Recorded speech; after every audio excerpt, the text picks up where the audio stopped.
بسم اللہ الرحمن الرحیم۔ ویلکم ٹو مائی چینل خواب کہانی۔ تمام ویڈیو اپڈیٹس کے لیے میرے چینل کو سبسکرائب کیجیے اور بیل نوٹیفیکیشن کو آن کر دیں، شکریہ۔ راہ شوق کی مسافر۔ صوبیہ ایک غریب گھرانے کی ان پڑھ لڑکی تھی۔ وہ اتنی حسین تھی کہ اسے جو دیکھتا بس دیکھتا ہی رہ جاتا۔ صوبیہ جانتی تھی کہ سارے گاؤں میں اس جیسی کوئی حسین لڑکی نہیں، تبھی اسے خود پر بہت ناز تھا۔ کہتے ہیں انسان کتنا ہی خود پسند ہو، اگر کسی کی محبت میں گرفتار ہو جائے تو عشق تمام غرور کو خاک میں ملا دیتا ہے۔ وہ جو گاؤں کے کسی لڑکے کو گھاس نہیں ڈالتی تھی، بالآخر ملک اوج کی محبت نے اسے بے بس اور لاچار کر ڈالا۔ چودھری صاحب کے نوجوان بیٹے ملک اوج کے دل میں بھی اس کے لیے پسندیدگی کے جذبات تھے۔ صوبیہ بڑی تیز اور ہوشیار تھی۔ جب بھی اوج کی گاڑی پکی سڑک سے اتر کر حویلی کی طرف جا رہی ہوتی، وہ دوڑ کر راستے میں آ جاتی۔ اوج کی عادت تھی کہ وہ پختہ سڑک سے کچے راستے پر اترتے ہی ہارن بجا دیتا۔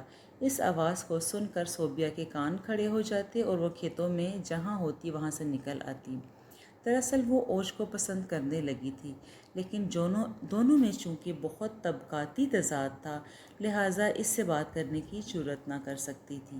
تاہم اوج کی آنکھوں میں اس کو دیکھ کر ایسے چمک آ جاتی جیسے اندھیرے میں چاند دیکھ لیا ہو۔ جب آتش دو طرفہ ہو تو دلوں کی کہانیاں رنگ لاتی ہیں، مگر امیری اور غریبی کا فرق اس قدر زیادہ تھا کہ دونوں اپنی اپنی جگہ مجبور اور پابند تھے۔ اوج اپنے باپ سے بہت زیادہ ڈرتا تھا، جس کا پورے گاؤں میں رعب تھا۔ انہی دنوں ایک روز اوج نے راستے میں پڑی ٹہنی ہٹانے کے بہانے اس کو پاس آنے کا اشارہ کیا۔ وہ ایک خاص ناز و انداز سے چلتی ہوئی گاڑی کے قریب آ گئی اور بہت خوبصورت موقع تھا ان کی ملاقات کا۔ حسن کی دیوی سے کلام کرنے کے لیے اس نے اشارہ کیا۔ جھاڑی کی ٹوٹی ہوئی ٹہنی کو، جو کافی بڑی اور وزنی تھی، پوری طاقت سے کھینچ کر رستے سے پرے پھینک دیا۔ وہ مسکراتی ہوئی واپسی کے لیے پلٹی ہی تھی کہ اوج نے اشارے سے اس کو رکنے کا کہا اور جیب سے بٹوا نکال کر 100 کا نوٹ اس کی طرف بڑھایا۔ نوٹ نہیں، یہ رومال اپنی نشانی دے دو۔ اوج کی جیب سے جھانکتے رومال کی طرف اشارہ کر کے بولی۔ اس نے جیب سے رومال نکال کر لڑکی کو پیش کر دیا۔ یہ رومال کیا ہے؟ جان مانگو تو حاضر کر دوں۔ بے ساختہ یہ الفاظ اس کے منہ سے ادا ہو گئے۔ صوبیہ نے اوج سے رومال لے کر دل سے لگا لیا۔ اسی لمحے اتفاقاً صوبیہ کا باپ کھیت سے کام کرتے کرتے اس طرف آ گیا۔ دراصل یہ دوپہر کا وقت تھا اور وہ کھانے کا انتظار کر رہا تھا۔ صوبیہ جو اس کو کھانا دینے جا رہی تھی، اس نے پوٹلی پگڈنڈی کے کنارے پر رکھ دی تھی۔ جب کھانا وقت پر نہ پہنچا تو فضلو ادھر آ گیا۔ تبھی اس کی نظر اپنی بیٹی پر پڑی، جو کہ اوج کی گاڑی کی طرف سے اس کی طرف آ رہی تھی۔ باپ کو دیکھ کر اس نے رومال کو گریباں کے اندر چھپا لیا۔ تاہم بوڑھے فضلو کو شک ہوا کہ کہیں وہ اور اوج آپس میں کلام تو نہیں کر رہے تھے۔ صوبیہ اگرچہ اپنے احساسات کے ہویدا ہونے پر قابو پا چکی، لیکن چہرہ تو دل کا عکاس ہوتا ہے۔ باپ کا دل دھک سے رہ گیا۔ وہ نہایت غریب آدمی تھا اور چودھری کا مزاج تھا کہ اس کی زمین پر اس کا کچا گھر بنا ہوا تھا۔ وہ برسوں سے چودھری صاحب کے مزاج کو خوب سمجھتا تھا اور ان کا نمک خوار تھا۔ اس وقت یہ سوچ کر لرز گیا کہ اگر اوج نے اس کی بیٹی پر ایسی ویسی نظر رکھنی شروع کر دی تو اس کی عزت کا کیا بنے گا۔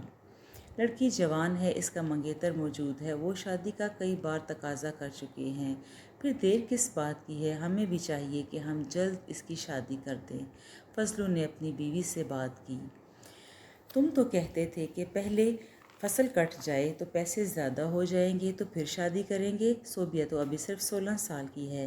ارے بھگوان، بھائی حیات والے جلدی کر رہے ہیں، ان کو اب زیادہ انتظار نہیں کروانا چاہیے، ایسا نہ ہو کہ وہ بددل ہو جائیں اور ہمیں انکار کر دیں۔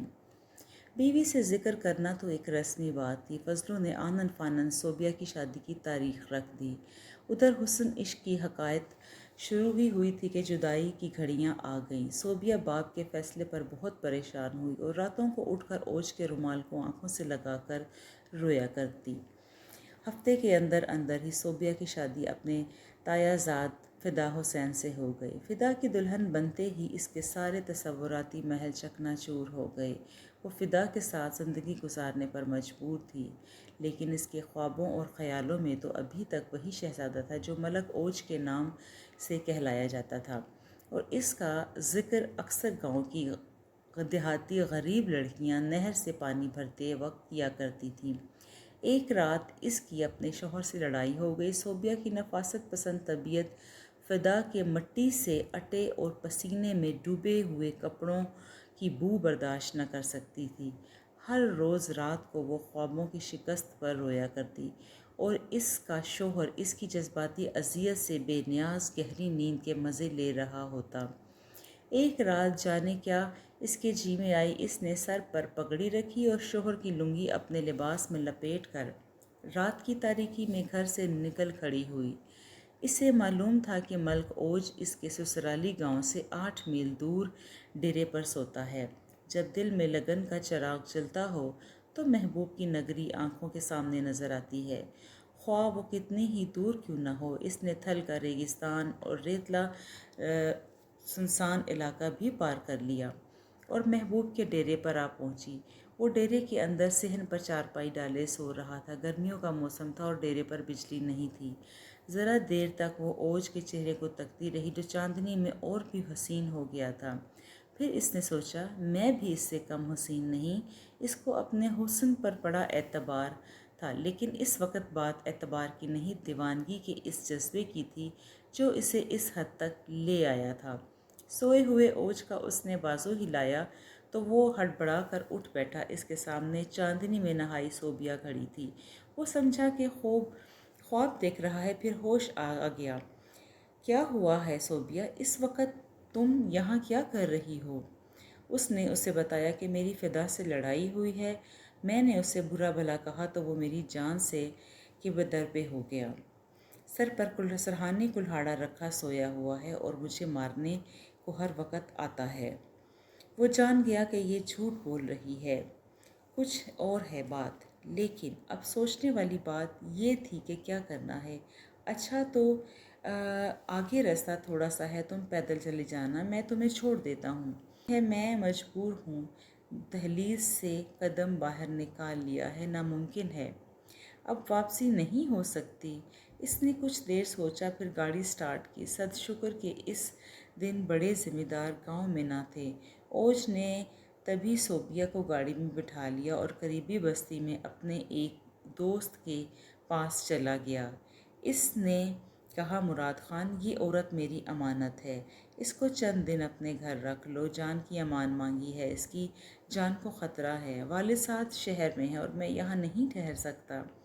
مراد خان قریبی ذمہ دار کا سپوت اور اس کا بچپن کا دوست تھا۔ اس نے سمجھ لیا کہ میرا یار مجبوری کے تحت ہی یہاں پر آیا ہے۔